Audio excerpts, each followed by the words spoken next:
2007 में एक हिंदू लड़की को एक मुस्लिम लड़के से प्यार होता है। प्यार होने के बाद वो अपने अपने घर वालों को बताते हैं, लेकिन दोनों के घर वाले मना करते हैं। दोनों के घर वालों के मना करने के बावजूद दोनों कोर्ट मैरिज कर लेते हैं। कोर्ट मैरिज करने के बाद अब वो दोनों साथ रहने लगते हैं। जब वो लगातार साथ रहते हैं तो पिता भी समझाता है कि बेटा ऐसा नहीं होता, मेरे साथ चलो, लेकिन लड़की साफ मना कर देती है। उसके अचानक 2 साल बाद वो लड़की अपने पापा का बिजनेस संभाल रही है और अमेरिका में रह रही है।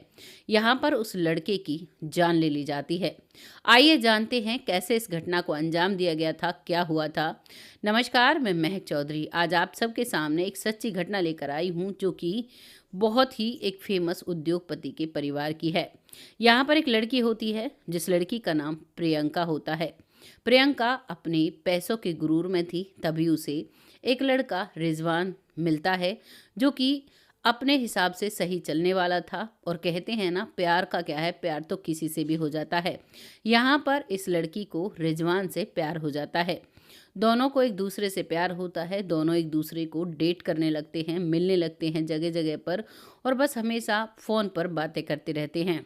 लगातार जब ये फ़ोन पर बात करते हैं तो लड़की के पिता को पता चल जाता है। लड़की का पिता लक्स कोजी का मालिक, जो बहुत बड़े उद्योगपति हैं। लड़की बहुत अमीर है, लेकिन लड़का रिजवान नॉर्मल से परिवार से था।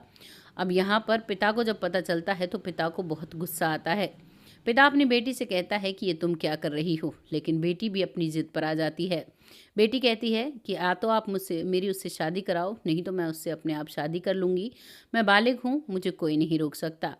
पिता मना करता रहता है। इधर वो रिजवान से बात करती है और कहती है कि मेरे घर वाले नहीं मान रहे हैं, चलो हम दोनों एक दूसरे के साथ भागकर शादी कर लेते हैं।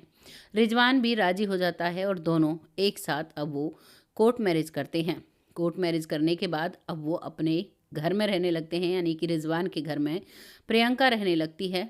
लगातार जब वो वहाँ पर रहती है तो पिता को पहले ही बहुत गुस्सा था, अब भी वो अपनी बेटी को प्यार से मनाकर लाने वाला था। वो अपनी बेटी के घर जाता है और वहाँ जाकर कहता है कि बेटा चलो, तुम यहाँ रहती हुई अच्छा नहीं लग रही, मैं इस शादी के बिल्कुल खिलाफ हूँ। अब तुमने शादी कर ली, तुम रह रही हो, अब बहुत हुआ। लेकिन लड़की नहीं मानती है। लड़की अपने पिता के साथ नहीं आती है, वो अपने पति के साथ ही रहती है। पिता आने के बाद अब वो ज़्यादातर उसकी जो तबीयत है वो ख़राब रहने लगती है, क्योंकि बहुत बड़ा दुख होता है हर पिता के लिए, इसके लिए भी था। और अब ये बहुत बीमार रहने लगता है, इसे हार्ट अटैक भी आ जाता है। अब ये खबर सभी जगह फैलती है तो उस लड़की को भी बताया जाता है इनके ही परिवार के द्वारा। अब लड़की अपने पिता को देखने के लिए आती है। यहाँ पर इसका पति रिजवान भी कह देता है कि ठीक है, जाओ तुम देख आओ, कुछ दिन रह आओ तो तुम्हारे पिता को अच्छा लगेगा। लड़की वहाँ से आ जाती है, लेकिन लड़की अब वापस नहीं जा पाती है, ना ही कोई कॉल कर पाती है। लगातार 7 दिन हो जाते हैं। 8वां दिन होता है तो लड़की अपने पति से बात करने के लिए अपने एक नौकर का फ़ोन इस्तेमाल करती है। उससे अपने पति से हर बात को बता देती है। कहती है कि ये मुझे यहाँ से आने नहीं दे रही, अब शायद हम साथ नहीं रह सकते। रिजवान को इस बात पर गुस्सा आता है और वो अब पुलिस के पास जाता है। वो कहता है कि मेरी पत्नी है, उसे जबरन उसके मायके में रखा जा रहा है, मुझे मदद चाहिए। लेकिन पुलिस भी उल्टा उसे धुतकारती है, क्योंकि वो बहुत बड़े बाप की बेटी थी और पैसों की ताकत हर जगह चलती है। यहाँ भी कुछ ऐसा ही होता है। रिजवान की कोई भी बात नहीं सुनता है और कुछ दिन पहले ही, यानी कि 2007 में ही, रिजवान ट्रेन के आगे आकर ख़त्म हो जाता है। दूसरे दिन पुलिस पहुंचती है मौके पर तो सभी कहते हैं कि ये तो ट्रेन से टकराया है और इसका केस यहीं पर बंद हो जाता है। लेकिन यहाँ पर एक पुलिस ऑफिसर होता है, अरेंद्र मन्ना। अरेंद्र मन्ना कहता है कि नहीं, ये किसी ने यहाँ पर मारकर फेंका है। इसकी हालत तो देखो, इसके दांत भी टूटे हुए हैं, इसका शरीर सारा जख्मी है, ट्रेन की टक्कर से इतना जख्म नहीं हो सकता। जब वो ऐसे खड़ा होता है तो ये बात अब मीडिया में फैलती है। और क्योंकि ये साजिश के तहत किया गया था, मारकर ही उसे फेंका गया था, उस व्यक्ति की यानी उस पुलिस ऑफिसर की बात बिल्कुल सच थी। लेकिन पैसे में इतनी ताकत होती है, वो सच को झूठ और झूठ को सच बना देता है। ये आप सबने भी देखा होगा और हमने भी बहुत बार देखा है। अब यहाँ पर ऐसा ही हो जाता है और उस केस को क्लोज कर दिया जाता है। हालांकि उसके लिए बहुत सारे आवाज़ें उठाई गई, लेकिन सारी आवाज़ें दबकर रह जाती हैं पैसे के तले। धीरे धीरे वक्त निकलता है और अब 2 साल बीत जाते हैं। जो लड़की है वो तो अब अपने पापा का बिजनेस संभालने के लिए अमेरिका चली जाती है, और पीछे से उसका पापा और उसका जो टीम होती है, भाई बहुत बड़े लोग थे, बहुत लोग काम करते थे, और इनके खुद की भी एक अपनी सिक्योरिटी की टीम होती है। अब यहाँ पर जो पुलिस वाला था वो बार बार इस केस को खुलवाने के लिए कहता, बार बार इस केस को शुरू करवाने के लिए कहता, यानी कि वो एक कहते हैं ना, एक सच बोलने वाला व्यक्ति था, और सच्चाई की आवाज़ भी दब जाती है। लगभग 2 साल गुजरे होंगे। अब अचानक वो जो व्यक्ति है, यानी कि अरेंद्र मन्ना, वो भी ट्रेन के आगे इसी तरीके से पड़ा हुआ मिलता है। दूसरे दिन पुलिस वाले आते हैं, फिर से उसे देखते हैं, और वो इस केस को भी कहते हैं कि इसने खुद को ही अपना इस दुनिया से भेज दिया है, खुद ही ट्रेन के आगे आया है, और इस केस को क्लोज करने लगते हैं। लेकिन इस पुलिस वाले के जो परिवार वाले होते हैं वो पुलिस डिपार्टमेंट के खिलाफ खड़े हो जाते हैं, नारेबाजी करने लगते हैं, और अपने जो पुलिस ऑफिसर थे अपने बेटे की वो अंतिम संस्कार नहीं करते हैं। वो कहते हैं हमारे बेटे को इंसाफ चाहिए, लेकिन यहाँ पर इंसाफ उसे भी नहीं मिल पाता है। काफ़ी दिन तक हड़तालें करने के बाद, काफ़ी दिन तक बहुत सारी चीज़ें, आंदोलन, बहुत सारी चीज़ें प्रोटेस्ट करने के बाद कुछ भी इस केस का नहीं हो पाता है। इस केस में यूं ही सबूतों को दबाया जाता है, यूं ही सच्चाई को दबाया जाता है, और इस केस को भी बंद कर दिया जाता है। अब इस समय को काफ़ी समय हो गया है। वो लड़की आज भी ज़िंदगी को जी रही है। आज वो रिजवान को भूल चुकी है, अपनी ज़िंदगी में आगे बढ़ चुकी है।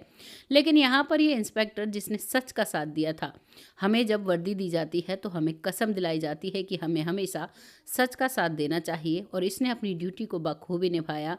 लेकिन वही कसम इसके जीवन के आड़े आ जाती है, और ये इस दुनिया से भेज दिया जाता है।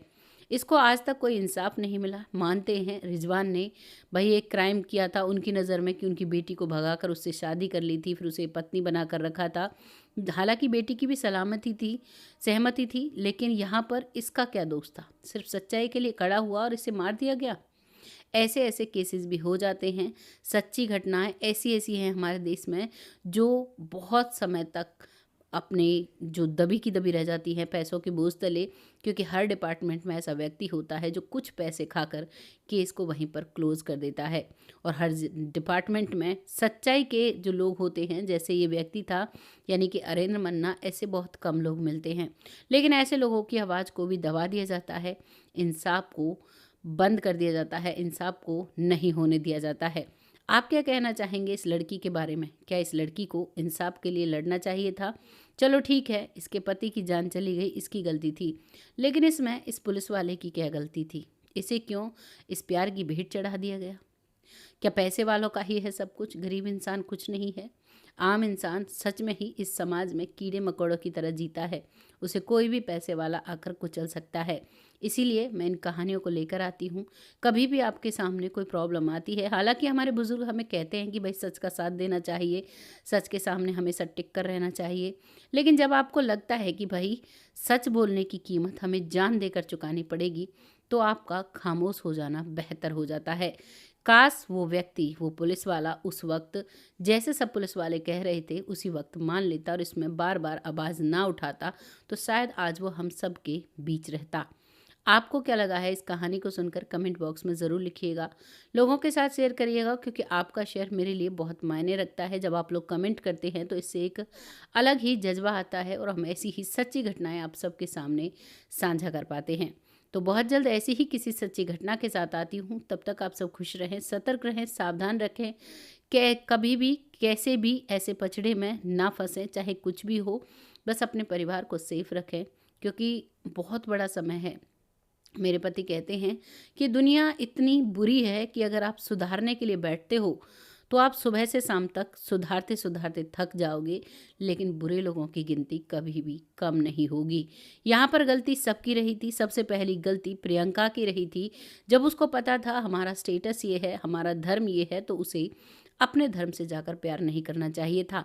साथ ही साथ रिजवान की भी गलती रही थी, जो उसने अपना हैसियत नहीं देखी और एक इतनी अमीर लड़की से शादी कर ली, और फिर उसके पीछे वो कोर्ट तक जाता है, पुलिस तक जाता है, लेकिन उसकी आवाज़ है वो दब जाती है। और ये तो होना ही था, बहुत से केसों में ऐसा होता है, बहुत सी आवाज़ें दबी पड़ी हैं। आज भी हमारी जेलों में बहुत मासूम परिवार दहेज प्रथा के केस में बंद हुए पड़े हैं, और जो लोग केस लगाते हैं वो खुले रहते हैं, उन्हें कोई दिक्कत नहीं होती। जानती हूँ मैं, बहुत सारे क्राइम हो भी रहे हैं, लेकिन ज़्यादातर जो क्राइम होते हैं उनमें ऐसे ऐसे लोग होते हैं जिनका कोई दोष ही नहीं होता। सपोज़ करिए एक परिवार में किसी लड़की की जान चली गई। अब उस लड़की, अभी अभी हमारे यहाँ का एक मामला है, एक लड़की एक लड़के से प्रेम करती थी, उसकी शादी होती है, शादी से तीसरे दिन वो अपने आप को इस दुनिया से ख़त्म कर देती है।